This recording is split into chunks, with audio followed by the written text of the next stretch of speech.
howdy, roofers, and welcome to Roofer Growth Hacks, the podcast that's dedicated to highlighting those in the roofing industry, learning how they overcame growth challenges with creative growth hacks, and connecting them with others in the roofing industry. I'm your host, Chris Hunter, founder and chief marketing officer of roofingsites.com. I'm also the author of The Ultimate Guide to Digital Marketing for Roofers. Got a little story for y'all.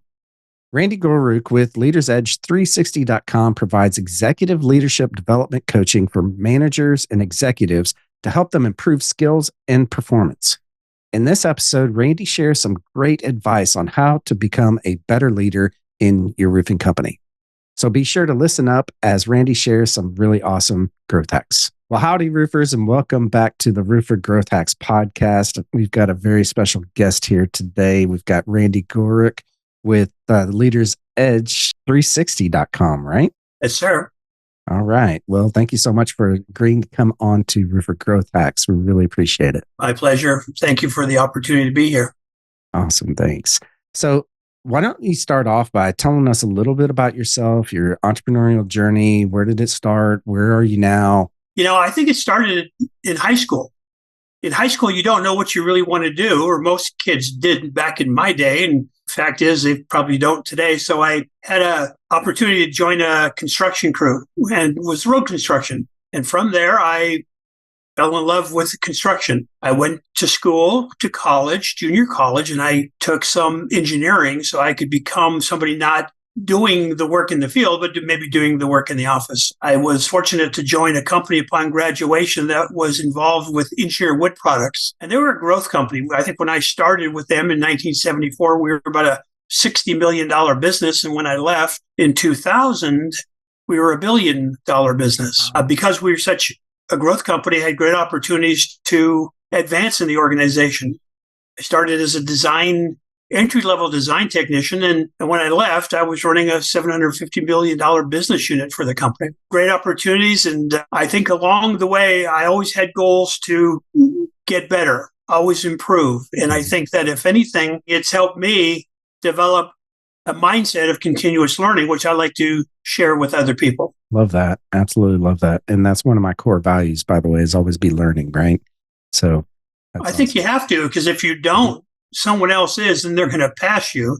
And, here I am, a kid out of school advancing in an organization that had opportunities, but was prepared for those opportunities because I took some classes, or I read some books, or I did some, back in the day, learning on cassettes, and prepared myself. And I think if you do that, then you're going to get better. Today it's different, but the opportunities are still there. And the information nowadays is at our fingertips, right? So there's like literally no excuse for us to not be learning. No, there is no excuse. And I think when we look at some people, they say they're too busy. I've got too much going on. I don't have time. And well, let's first of all figure out how we can become more personally productive so we have more time to put towards professional growth and development. Yeah. Absolutely. You got to put down TikTok, right? And stop scrolling and all that kind of stuff. Having balance is important. Yeah. Well, why don't you tell us a little bit about LeadersEdge360.com and how do you help people? I started this leadership development business back in 2003. And it's all about taking people who are in the construction industry from frontline supervisors through CEOs and help them develop and refine their leadership skills. I do that by providing education. I do that with challenging them. I provide workshops, training, speaking at conferences. I do a lot of writing on leadership, help them with their coaching skills. Because I think if you're going to be a good leader, you should be a good coach. I also do a lot of strategic planning with them. I help, again, develop and refine their leadership skills.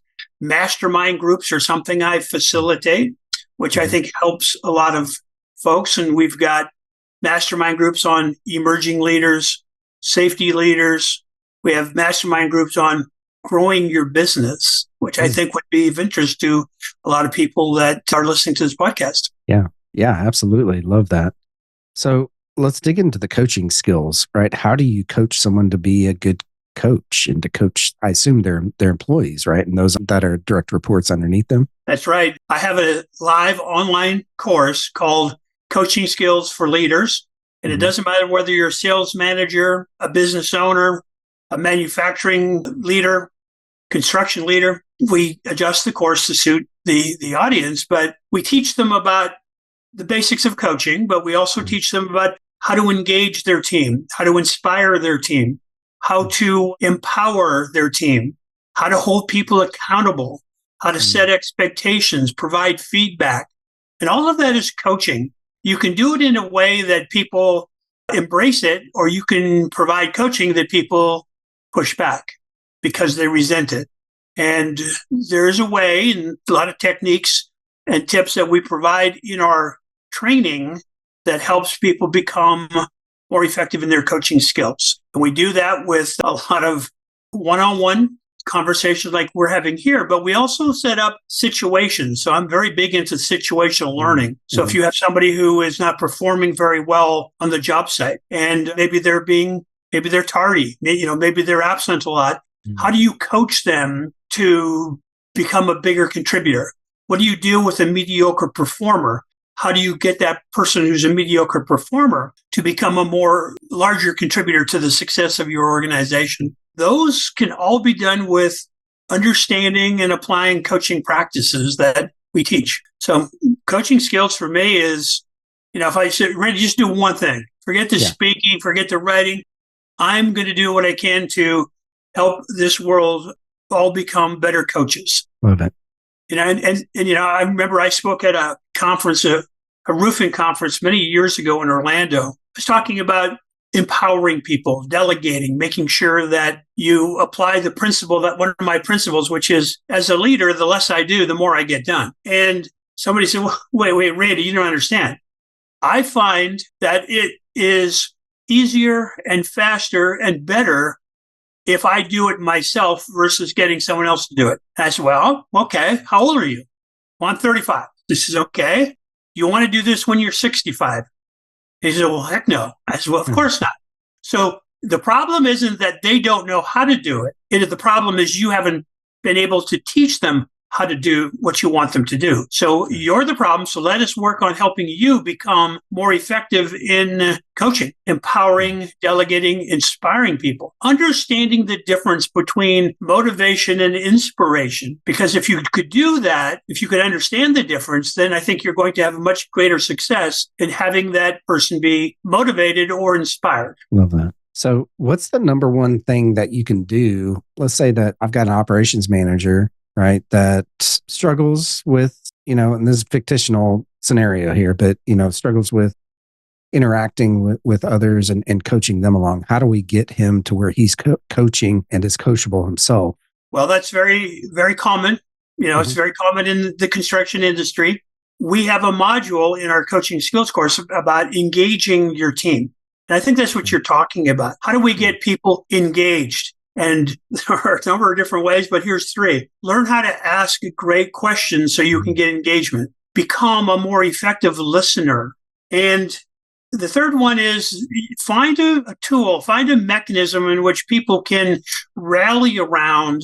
I call it a focal point. Let's teach people how to get excited about and engaged in contributing to a goal that might exist. Asking great questions. Here, let me give you an example. You could say, hey, Chris, how's the XYZ project going?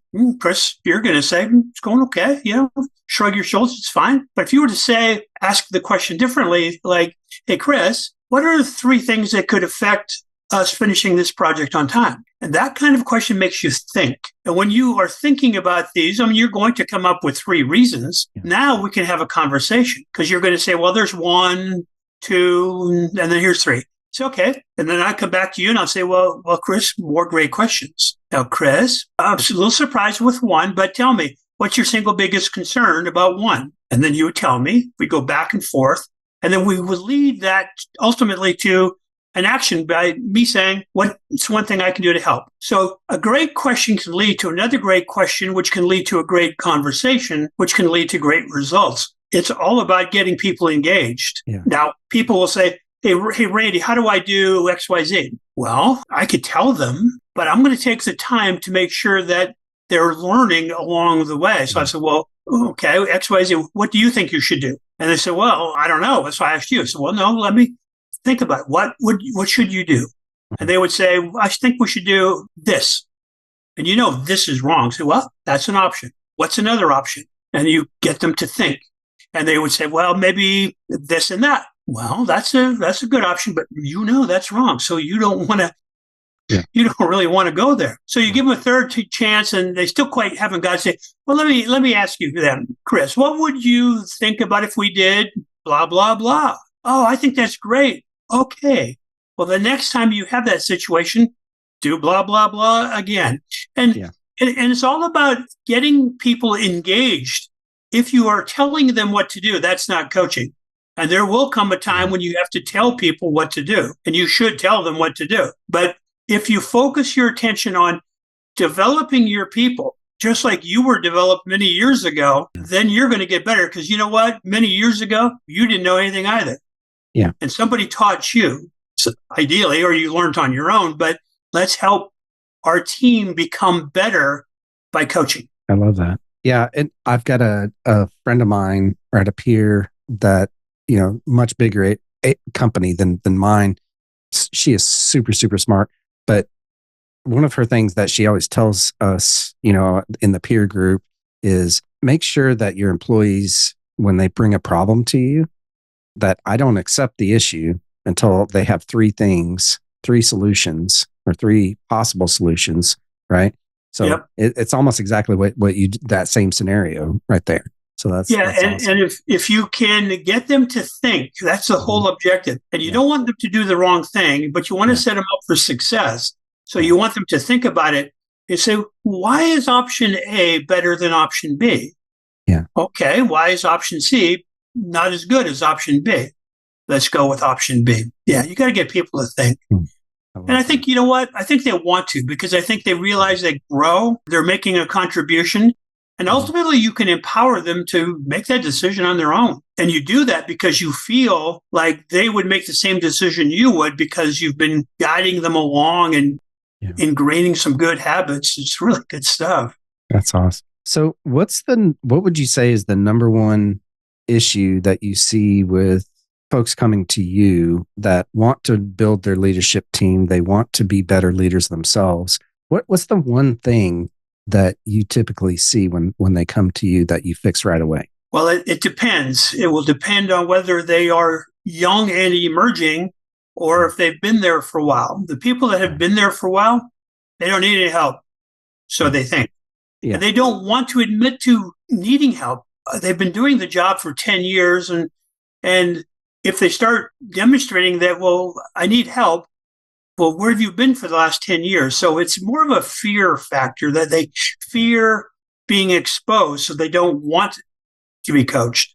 They're not as willing to. But if you have somebody who is can push that aside and say, okay, I just want to get better, and I will learn as much as I can from you. And in many cases, they're not learning new stuff. They might be learning some things they forgot about, or they might be learning some new stuff, I guess you would say. But the younger, more emerging ones, they don't even know what questions to ask. You ask them, what's the difference between motivation and inspiration? They don't know. What's your number one listening skill? They don't know. Or what's the number one practice that you have for being a better listener? I just listen. But are you having a conversation in your head while the other person's talking? Yeah, well, sometimes. Well, how can we stop that? How can we become more effective in our listening? So they are eager, willing, wanting to get better. And I think with my experiences and practical solutions, things work out quite well. It's awesome. Love that. When you were talking about developing, leadership skills and listening and coaching skills, is this the business owner that should be going through that? So we've got a lot of business owners that are probably listening to this right now in their truck, right? Should they be paying attention and learning how to be a better leader? Well, leadership starts at the top. And yes, I do believe that, they don't have to learn coaching skills as much as they have to learn about being an effective leader. An effective leader, there's some coaching elements to it, but there's also the strategy part of the business that I think that in our industry, especially the smaller companies, we don't strategize. We don't figure out what's our competitive advantage and how to leverage it. We just go do what we do. We do what we've learned. We do what we've always thought, and we do okay. We make money, and the business grows. But just think if we could become more effective at being strategic, and being competitive, and positioning ourselves to intentionally grow profitably our business, we're going to be much better off. And I think that's where smaller business owners, I wouldn't say fail, but they disregard that. Most of them do until it's too late. And the other thing that they often don't think about is succession planning. Not saying that they're going to retire and who's going to be their replacement, but they look at their organization and say, oh, I've got a great team. But what if Randy gets hit by a truck? What will I do? Well, I don't have a plan. I react to it. We're not being proactive enough. I often use the analogy of, you got to sit back and think and plan. You sit there and think about, okay, what's the hurricane on my horizon? Yeah. And if you think about the hurricane on your horizon, you start preparing for that hurricane, just like we do in Southern Florida, or the Gulf Shores. When the hurricane's coming, we board up the windows, we get the sandbags, we buy all the groceries out of the grocery store, and we prepare. Yeah. And I think in our industry, we tend to react more than we are proactive. And I'm a big fan of being proactive versus reactive. So when you think about succession, who's the next one in line to replace Bob? And who's going to replace Randy? And how am I developing them so that they're prepared to do it if that happens tomorrow? Be prepared and be proactive versus reactive. Sort of my thought. Love it. I'm deeply ingrained in scouting, right? I've got one Eagle Scout, a son, and one he's like this close. He's this close to Eagle Scout. Good luck to him. But be prepared, right? That's the motto. And we sometimes, even the Eagle Scouts, are not fully prepared for any situations that we go into, but at least being 50, 60, 80% prepared is super important. And I love the idea of sitting down and planning. I do that with my leadership team once a quarter, plus once every year we do a leadership retreat. We're on Entrepreneurial Operating System, and I highly, highly recommend that. Anyways, I love that. So looking forward in our industry, in the construction industry, are there any trends, right? Because I'm going to push this back to you. What trends are the hurricanes in our, industry that we see, and how should we prepare for those? Well, I don't think it'd be much of a surprise if I was to say that attracting top talent to your organization or any organization is not a trend. I mean, we have a workforce challenge in trying to get people who are interested, capable, and attracting them and hanging on to them. I say get somebody in your team, hang on to them. But I think we got to be a little bit more strategic in how do we go about recruiting people? How do we go about attracting people to our team? We don't often do that. We tend to rely on conventional methods, and that's okay, but everyone else is, again, doing the same thing. But if you were to be more strategic, a little bit more intentional, creative, perhaps, you could find good talent in a lot of different places. So the people side or the workforce side is a trend. I had the opportunity to speak at a conference a couple of weeks ago in San Diego. It's a good trend. It's not a hurricane on your horizon, but it's a good trend that you should look for. And that is women in the construction industry. I spoke at the Groundbreaking Women in Construction, 740 women at this conference, and they all either are in construction at some project management level, engineering level, ownership level. And I was really, really impressed with my one-on-one conversations, the group presentations that were there. And I think that if you aren't looking at women as possible people for your group or your company, you're missing an opportunity. Just as an example, that there's plenty out there, and plenty that want to work in construction. And so I would say that's good. And I think we are really not very good at, maybe not everyone, but leveraging technology in our business. We don't do a good job. I don't think we do a good job as an industry to leverage technology and social media specifically to, again, attract and recruit people to our company. If you can demonstrate that, hey, this is a great place to work, it's a great industry, we have a lot of fun, we do a lot of great things, and you can, and we're contributing to the community, we've got a great career, why not tell everybody about that in a good, positive, intentional way, having that be part of your growth strategy. So those are some thoughts I have on that. Okay. Love that. And obviously I'm a geek. I love technology, right? Always have.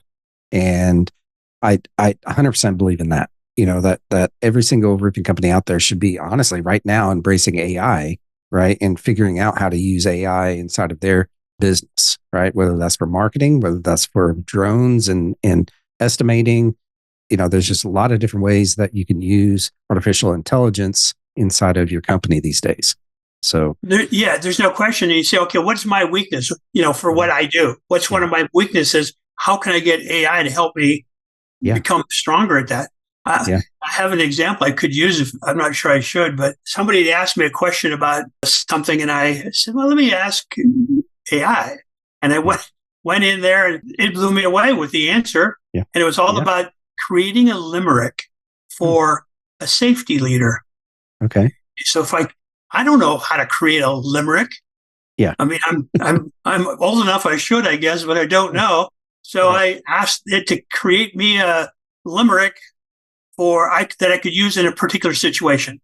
Yeah. And within seconds, boom, it gave it to me, and it was perfect. So I passed it on and said, it's not mine, but you could use it. Yeah. That's just a small example. And if you don't know much about strategic planning, mission statements, vision statements, competitive edge, you could get AI, you could leverage AI to do that. But I also think you should rely on experienced people such as yourself and perhaps guys like me to help you get there faster too. Absolutely. And 100% agree with that.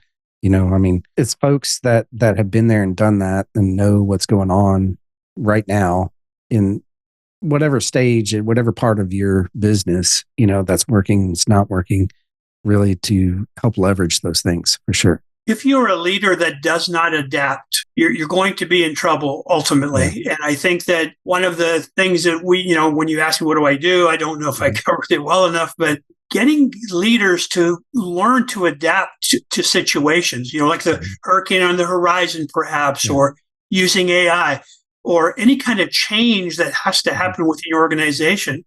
Being able to adapt to the economic conditions, the political situation, things that are going on with the weather, they adapt to real well. But the higher level things, they could probably use some help. And I think that it's key that you learn to adapt. Love that.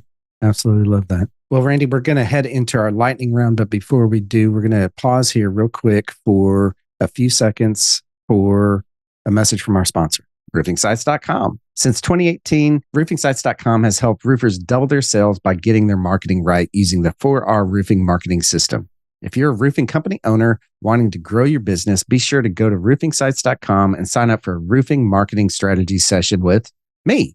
Okay, and we are back into the lightning round questions. All right, we have one rule for the lightning round. It's real simple. You have 1 minute or less to answer each question. You ready, Randy? Well, make sure those questions are easy then. These are easy. All right. So number one, what is your favorite personal hack? This could be a book, podcast, whatever. Anything goes. We're Roofer Growth Hacks. Yeah, I have three. I love to watch baseball, any level of baseball. I'm an Atlanta Braves fan. I hope that doesn't make people upset with me, but I am. I love to fish in the ocean, not in a lake. I like big fish. And I also watch movies that are suspenseful with mysteries.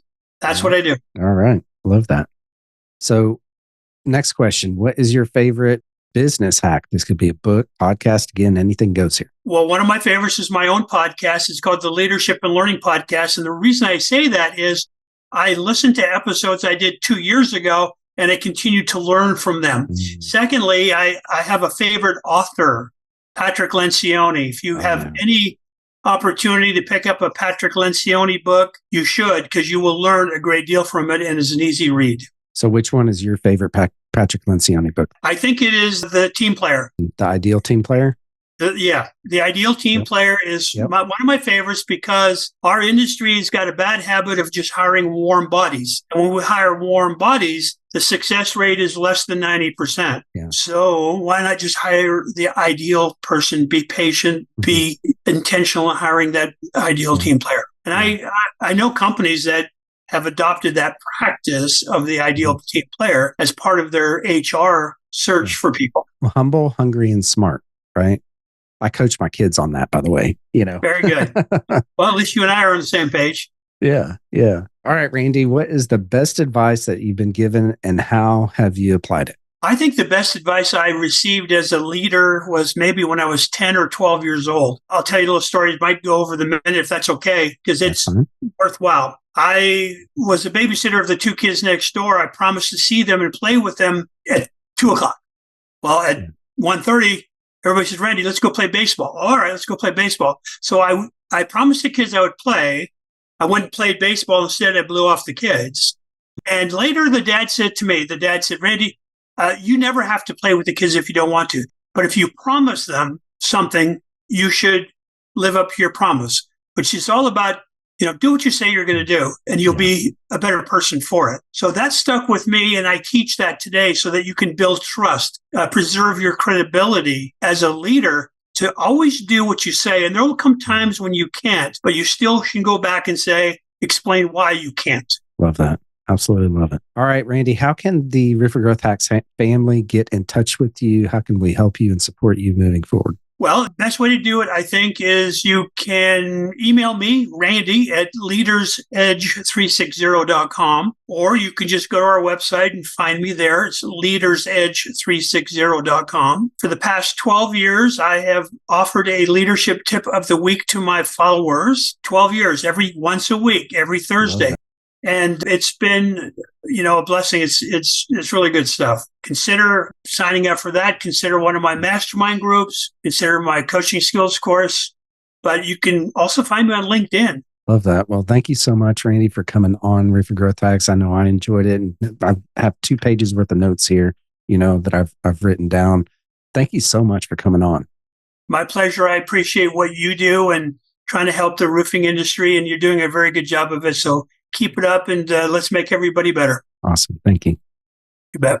Well, how about that, roofers? Was that pretty awesome or what? I know that I have 2 pages worth of notes that I wrote down from Randy here. I have lots of great takeaways. My biggest one, right? Plan for the hurricane on the horizon. I think that's an excellent thing to do. I think that we should all be thinking about, what are some things that can come and disrupt our business, and things that, are out there on the horizon that can really damage things. Okay. So we want to make sure that we're planning for those things, and we are prepared for when those things happen.